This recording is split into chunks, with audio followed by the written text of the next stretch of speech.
Now we go to the synergy, the highest level of relationships, where we have to ask the question, can we create a win-win relationship?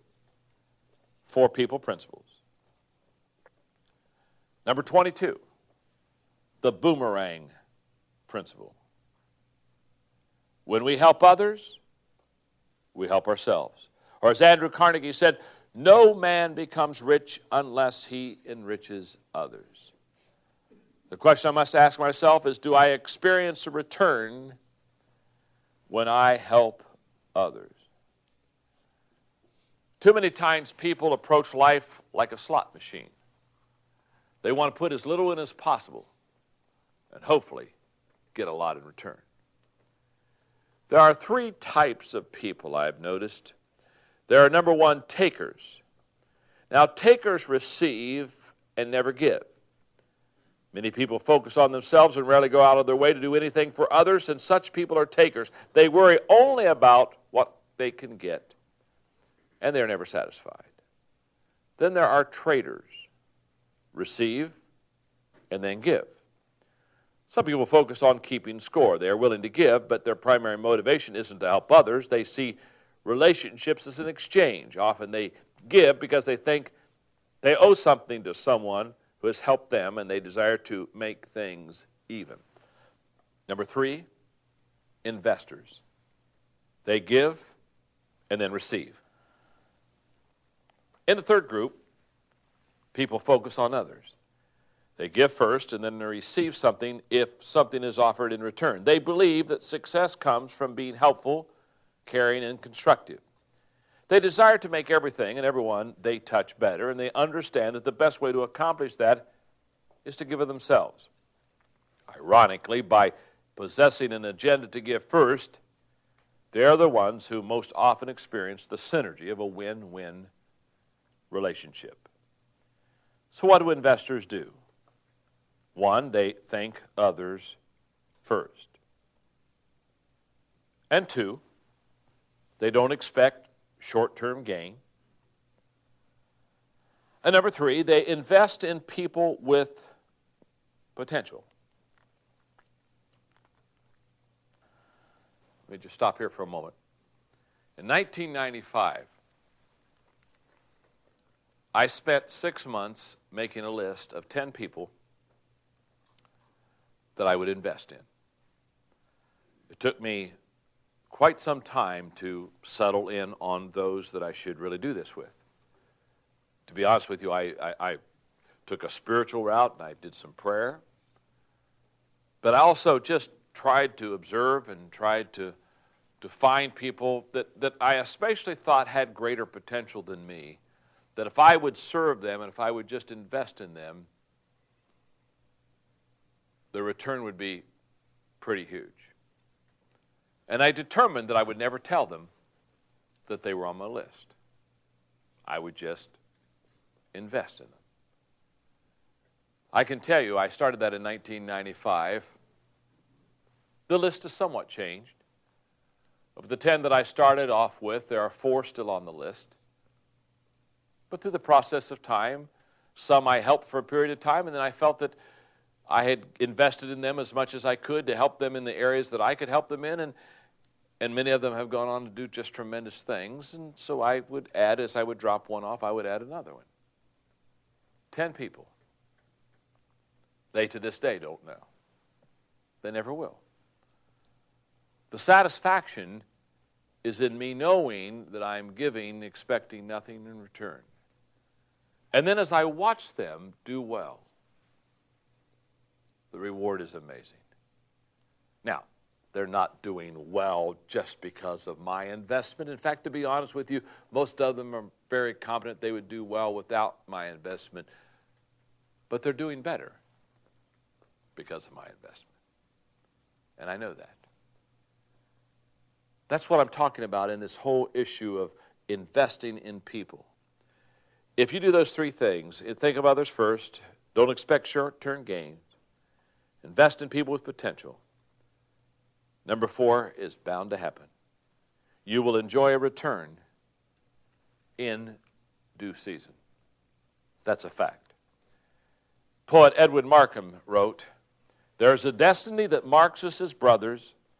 No one goes his way alone, and all that we send into the lives of others comes back into our own."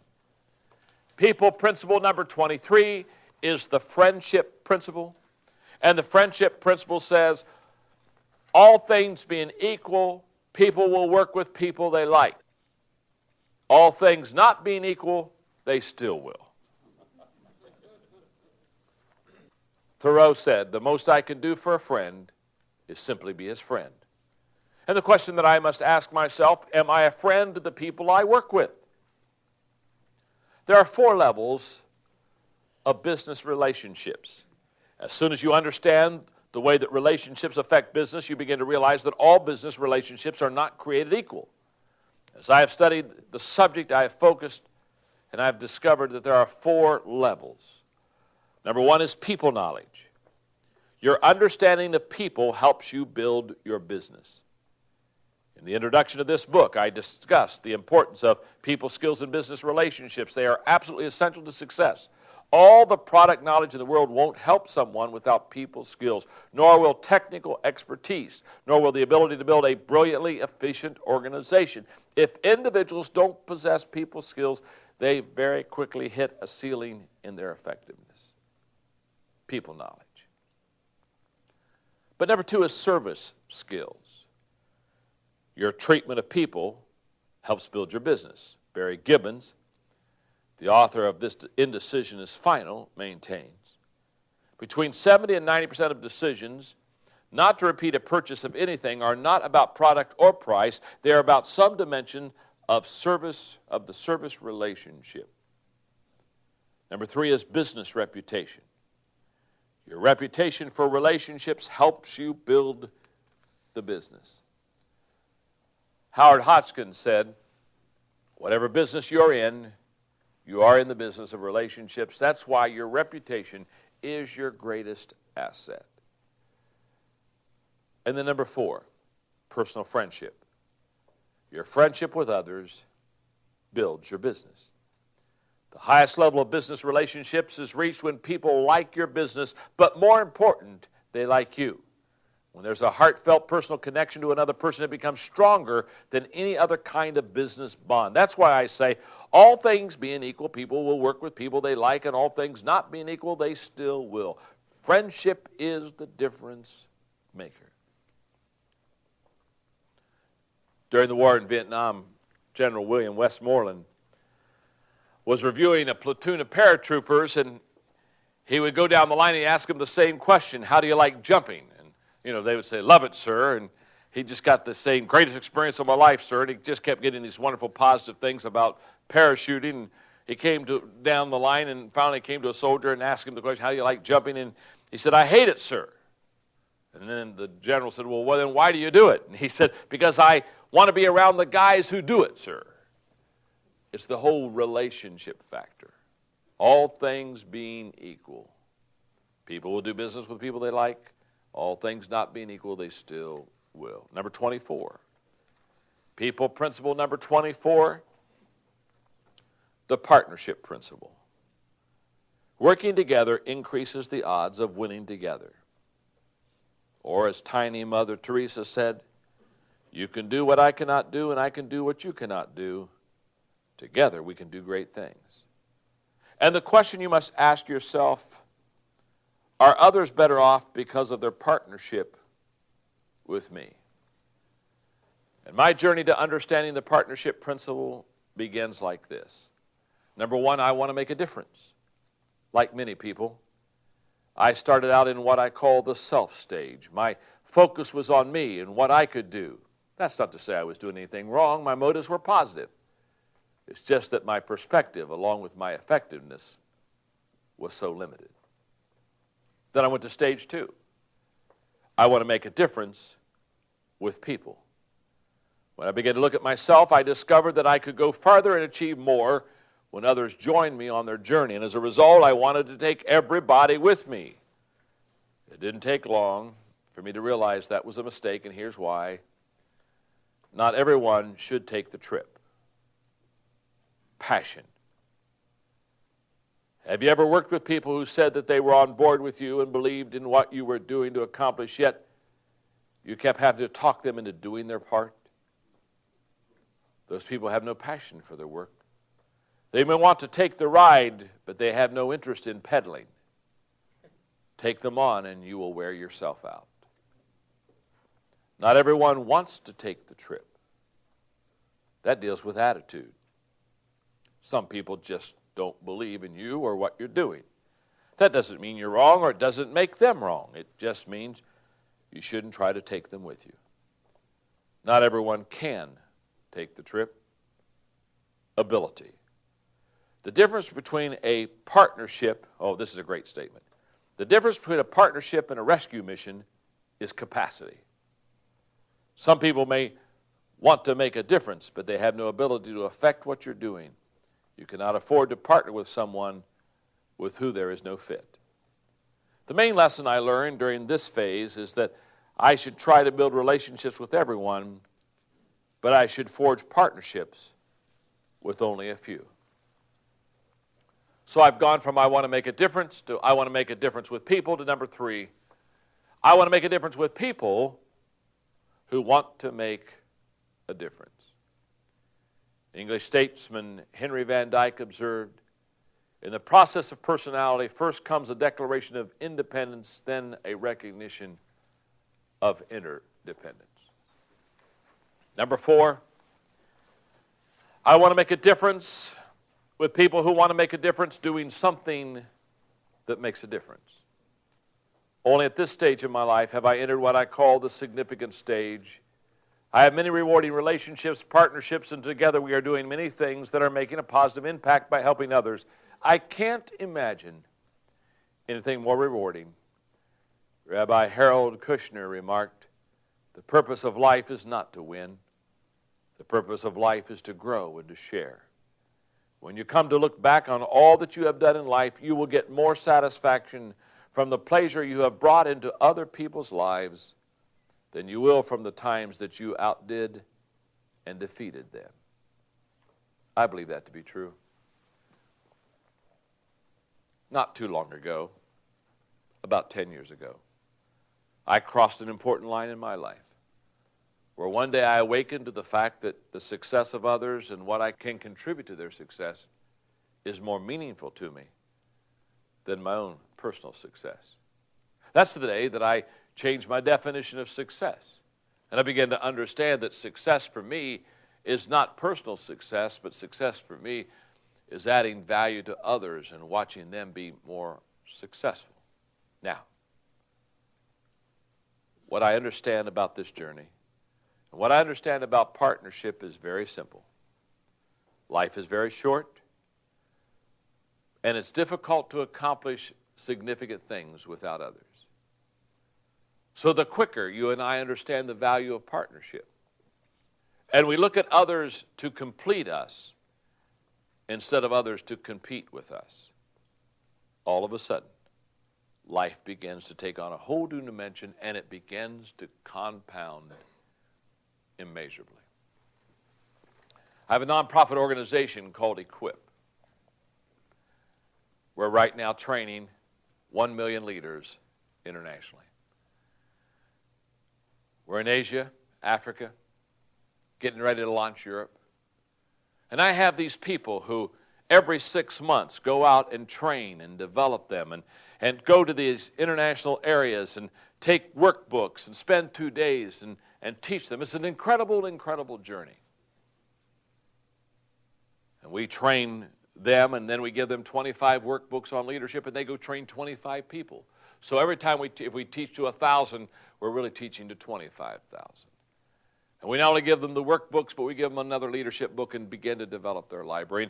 And it's just an amazing process of what's happening. I don't have time to tell you that. But there are about 200 to 300 people that are core of making this vision a reality.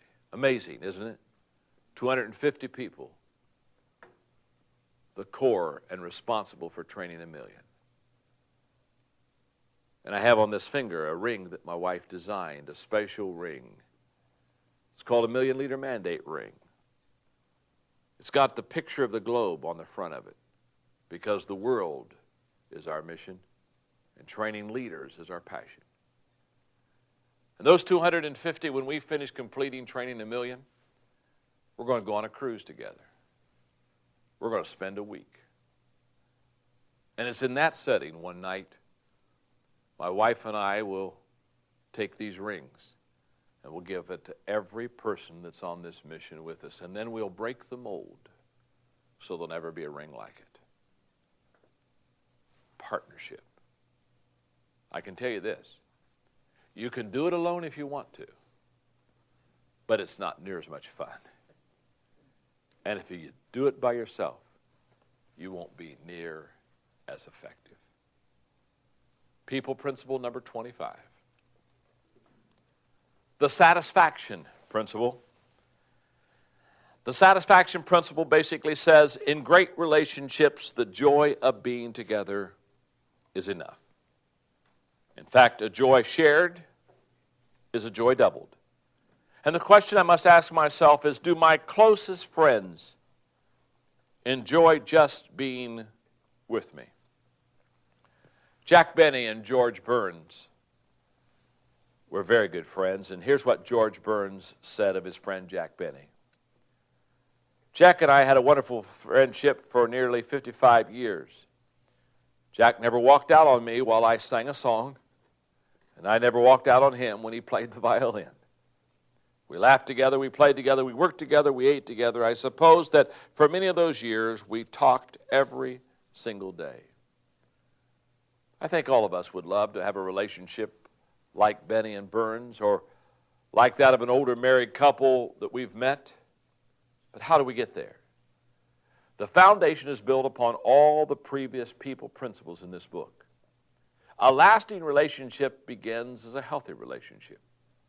Beyond that, I believe that 4 factors help to create the right climate for relationships where simply being together is enough. Number 1, shared memories create a bonded environment. Margaret and I have been married for over 35 years. When we entered in this marriage relationship, we never had an idea that I would be able to do what I've been able to do, travel where I've been able to travel. But I can tell you this, we determined that if I was ever going to go to some place exciting, and she wanted to go, I'd take her with me. Now, in the first few years, when that happened, I had to borrow money because I didn't have any money. So I would borrow money from a family member and take those few $100s, and she would go with me on the trip. Because basically what we settled was very simple. I don't want us to come to the end of our life and somehow be on the deathbed and me tell her all the exciting things I've done. No, I'm not into that. I'm not into show and tell. I'm into let's experience it together. Number 2, growing together creates a committed environment.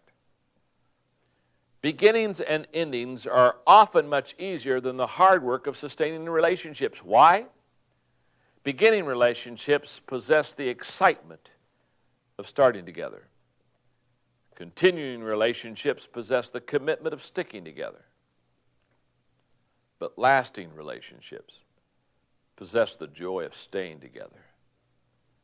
So what is the bridge that spans the gap between relationships that start together and those that stay together? The answer is growth. People who grow together become more committed to one another, and I think they are usually happier too. Number 3, mutual respect creates a healthy environment. On her 25th wedding anniversary, Abigail Van Buren put the following letter to her husband in her syndicated Dear Abby column. Here's what she said. Dear Mort, today is a very special day for me. It's my 25th wedding anniversary, and I have this to say. I had a mother and father who really loved each other, so I know what love is. I've worked hard to see 2 teenagers safely through their traumatic teens, so I know what satisfaction is. I have prayed, and my prayers have been answered, so I know what faith is. I have had by my side the kindest, gentlest, most considerate human being I have ever known, so I know what joy is. I love you. Respect within a relationship creates a healthy environment because it produces two things. First, it creates trust. And as you know, trust is the foundation of all relationships. And second, it engenders servanthood.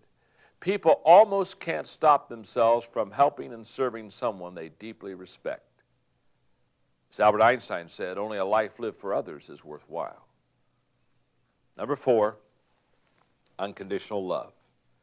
Create a safe environment.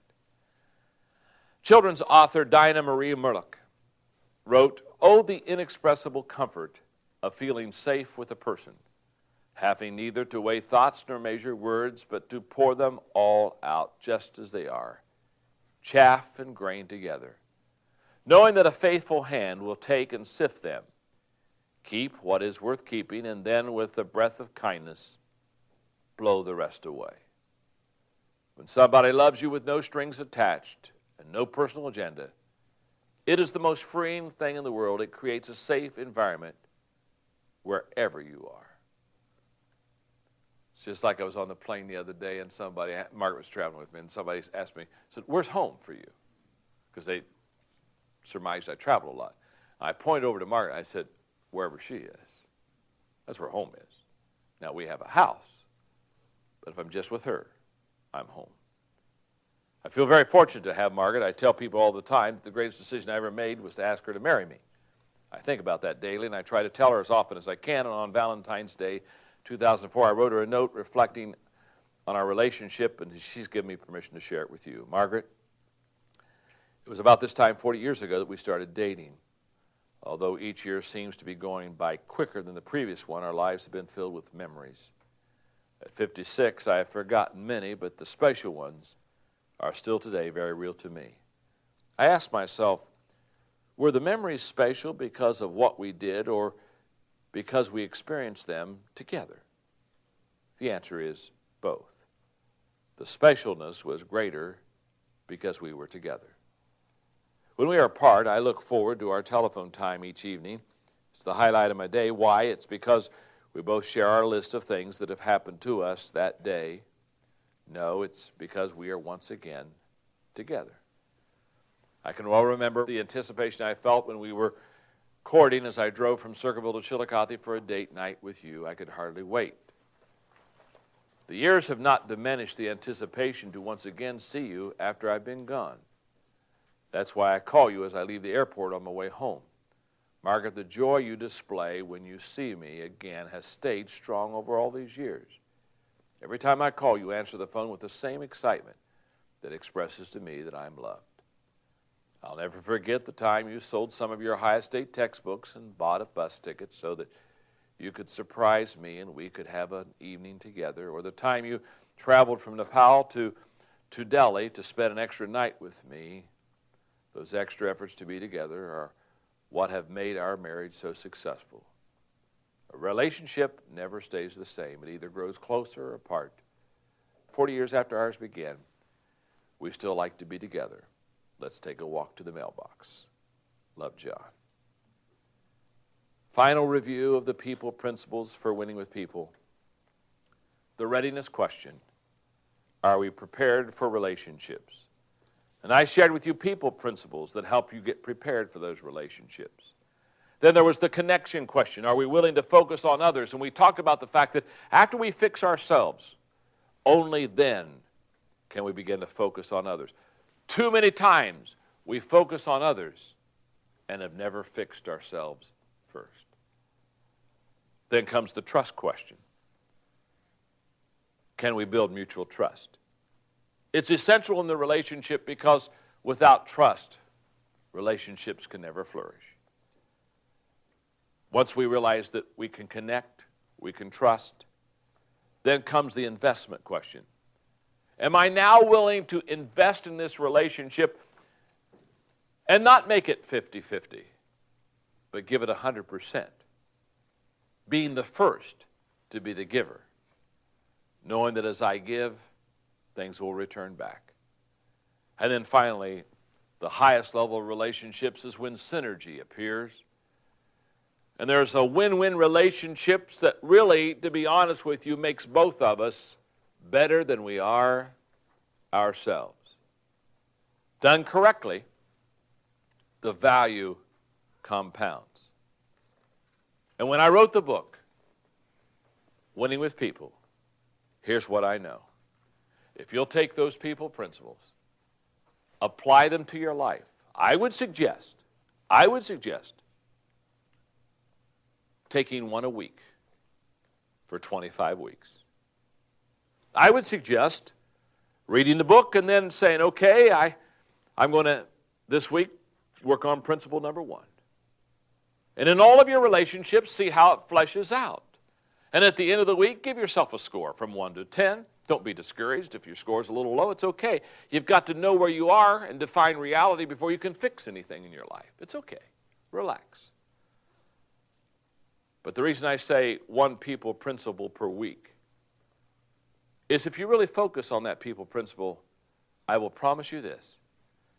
At the end of the week, you will be better at it than you were at the first of the week. And if you stay focused on it, after a while, it will not be just a principle in your life. After a while, it'll be a habit.